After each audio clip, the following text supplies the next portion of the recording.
Hello' guys, welcome to my YouTube channel আৰু সকলোকে স্বাগতম জনাইছোঁ মোৰ এটা অন্য এটা ভিডিঅ'লৈ। আৰু মই আছোঁ এতিয়া ইয়াত ডুমডুমা কলেজত। ইয়াত ডুমডুমা কলেজৰ ষ্টুডেণ্ট চাব পাৰিছে, এইপিনে দেখাই দিয়ে এইপিনে ষ্টুডেণ্ট চাব পাৰিছে সকলোৱে। ডুমডুমা কলেজৰ ষ্টুডেণ্ট দেখিছে ইয়াত প্ৰতিবাদ কৰি আছে, মানে বহুতখিনি ল'ৰা ছোৱালীয়ে মানে এডমিশ্যন পোৱা নাই ডুমডুমা কলেজত। ত' যোৱা কালি পৰহি আমাৰ ৰণোজ শইকীয়া ছাৰে আহিছিলে, ত' তেখেতক মানে এপ্লিকেশ্যন দিয়া আছে, তেখেতে একো মানে ৰেছপঞ্চ দিয়া নাই এতিয়ালৈকে। মানে সেইকাৰণে আমাৰ ল'ৰা ছোৱালীবিলাকে মানে হাৰ মনা নাই, যিহেতু আমাক এডমিশ্যনটো লাগেই বাৰু। সবাই ইয়াত অনশনত বহি আছে, বহুত কষ্টৰে 24 ঘণ্টীয়া অনশন লৈছে, সদায় ডেইলি মানে ইয়াত বহি আছে যোৱা যাতে এডমিশ্যনটো লাগে চবকে। আৰু ৰণোজ শইকীয়া ছাৰৰ কথাটো ক'লোৱে, যিহেতু এতিয়ালৈকে মানে তেখেতক আমাক মানে চবকে এডমিশ্যন দিয়া নাই আৰু সেইটো কথা।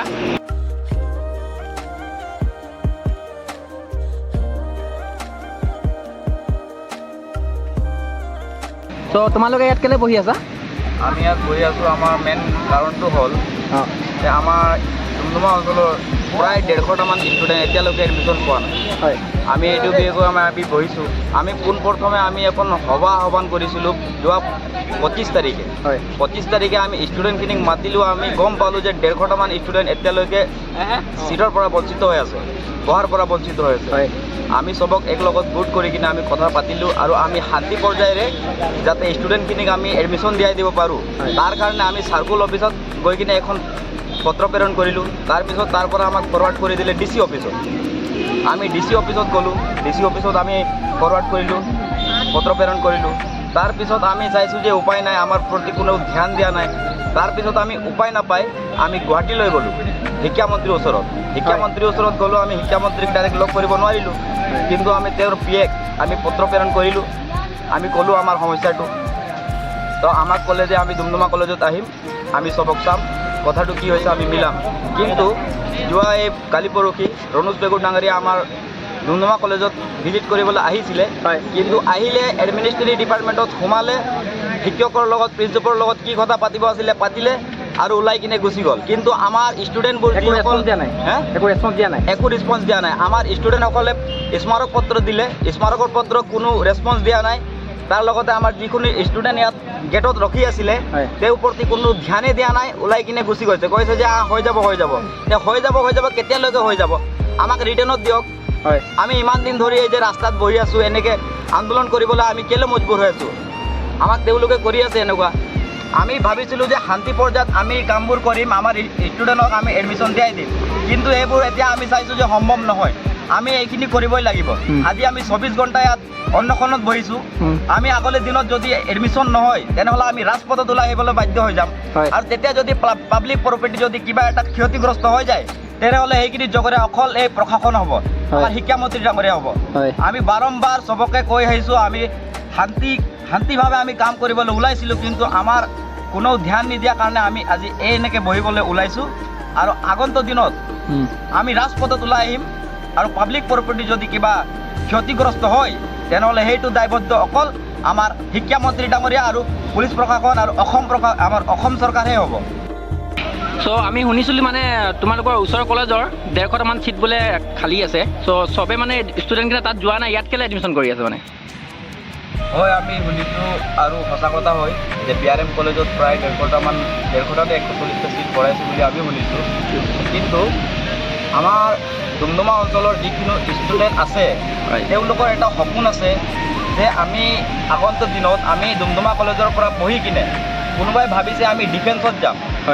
তো এনেকৈ ডিফেন্সৰ সুবিধাটো আমাৰ ইয়াত আছে NCC যেতিয়া ষ্টুডেণ্টখিনি ল'ব তাৰপিছত তেওঁলোকৰ ডিফেন্সত যোৱা এটা সুবিধা হৈ যায়। সেইকাৰণে তেওঁলোকে আজি ইয়াত ৰখি আছে ডুমডুমা কলেজত, আমি চিট পাম, আমি NCCত কৰিম, কোনোবা আৰ্মিত যাব, কোনোবা পুলিচত যাব, এনেকুৱা ডিফেন্সত যাম বুলি এটা আশা লৈ কিনে ৰখি আছে। NSS আছে। তাৰপিছত সেইবোৰ যদি সুবিধা BRM কলেজত যদি আজিৰ দিনত কৰি দিব পাৰে, NCC যদি অনাই দিব পাৰে, তেনেহ'লে সেইবোৰ ষ্টুডেণ্ট BRMত কৰি ল'ব, সেইবোৰ আমাৰ একো আপত্তি নাই।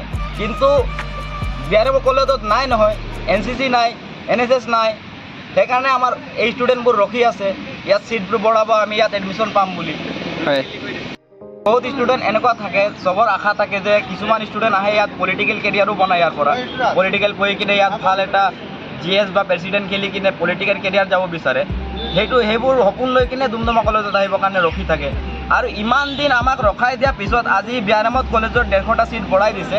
BRM কলেজ যদি ইমান সৰু হৈ কিনে তাত বহাব পাৰিছে, আমাৰ ডুমডুমা কলেজত কেলৈ পৰা নাই? আমাৰ ডুমডুমা কলেজৰ ইমান ডাঙৰ কলেজ তাত হয়। কেলে ইমান ষ্টুডেণ্ট ল'ব পৰা নাই আমি সেইটো কুৱেশ্যন কৰিব বিচাৰিছোঁ অসম চৰকাৰক তথা আমাৰ কলেজ প্ৰশাসনক যে ইমানখিনি সুবিধা কেলে কৰি দিব পৰা নাই আজি শিক্ষক নাই বুলি কৈছে ইমান দিন ধৰি শিক্ষক নাই এইবোৰ কি অসম চৰকাৰে কি মন দিয়া নাই নেকি অসম হয়। চৰকাৰে এইবোৰ কেলে গুৰুত্ব প্ৰদান কৰা নাই শিক্ষক নাই ক্লাছৰুম নাই ইমান দিন ধৰি ইমান বছৰ আগত যে 750 800টা ষ্টুডেণ্ট পঢ়াব পাৰিছিলে এইটো বছৰ নতুন এইটো প্ৰিন্সিপাল আহিছে তেওঁ কৈছে যে এতিয়া ক্লাছৰুম নাই টিচাৰ নাই তে ইমান দিনে ক্লাছৰুম আছিলে নেকি টিচাৰ আছিলে নেকি ইমান দিনে যদি পঢ়াব পাৰিলে 750টা 800টা এই বছৰ 600টা কেলে পঢ়াব পৰা নাই আমি সেইটো কুৱেশ্যন কৰিব বিচাৰিছোঁ আমাৰ কলেজ প্ৰশাসনক হয়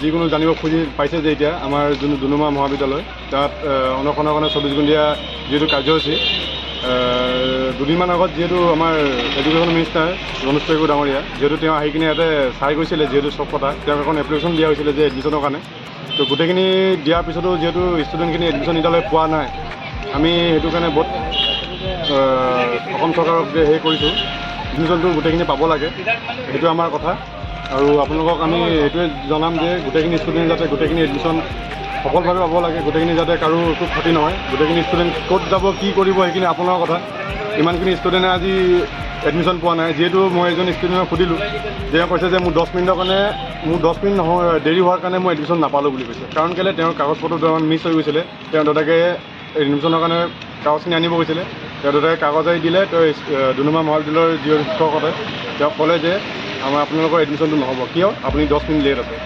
তেনেকৈ ক'লে কথাটো নহয় কাৰণ কেলৈ আজি এজন ষ্টুডেণ্টৰ এটা লাইফ জড়িত হৈ আছে তেওঁৰ ভৱিষ্যত জড়িত হৈ আছে যে তেওঁ ষ্টুডেণ্ট লাইফত কি কৰিব তেওঁ আজি পঢ়া শুনা নকৰিলে তেওঁ কি কৰিব আজি পঢ়া শুনা নকৰি অঘৰী নিচিনা ঘূৰি ফুৰিলে নহ'ব ঠিক আছে সেইকাৰণে আমি কৈছোঁ যে এই গোটেইখিনি এডমিশ্যন যাতে সফলভাৱে গোটেইখিনি ষ্টুডেণ্টে পাব লাগে তাৰ অনুৰোধ জনালোঁ আৰু চ' বন্ধুসকল আপোনালোকে শুনিলে যে তাত বহি থকা ষ্টুডেণ্টসকলে ক'লে যে কেনেকুৱা কি হৈ আছে এডমিশ্যন কেলৈ পোৱা নাই কিমানখিনি গোটেইখিনি কিবা কিবি হৈ আছে গম পাইছে আপোনালোকে গোটেইখিনি ক'লেই বাৰু তেখেতে তাত দেখালোৱে মই আপোনালোকক ত' সেইটোৱে কথা ত' এডমিশ্যনটো লাগে ত' মই ইমানটোৱে আশা কৰিছোঁ যে যদি ৰমেশ পেগু ডাঙৰীয়াই মোৰ ভিডিঅ'টো চাই আছোঁ যদি বা ত' যোনে যোনে চাইছোঁ চবে শ্বেয়াৰ কৰি দিয়া যাতে ভিডিঅ'টো তেখেতৰ ওচৰত যাওকগৈ মানে মানে ভিডিঅ'টো নচালেও মানে কিবা এটা একশ্যন লয় যেন ত' যাতে এডমিশ্যন গোটেইখিনি দিয়ে আৰু ষ্টুডেণ্টবিলাকক কাৰণ গোটেইখিনি ষ্টুডেণ্টে ইয়াত বহুত কষ্টকৈ ইয়াত বহি আছে 24 ঘণ্টীয়া অনশনত ত' চাব পাৰে এডমিশ্যনৰ কাৰণে কিমানখিনি কষ্ট কৰি আছে আৰু ডুমডুমা কলেজত পঢ়িবলৈ চবৰে আশা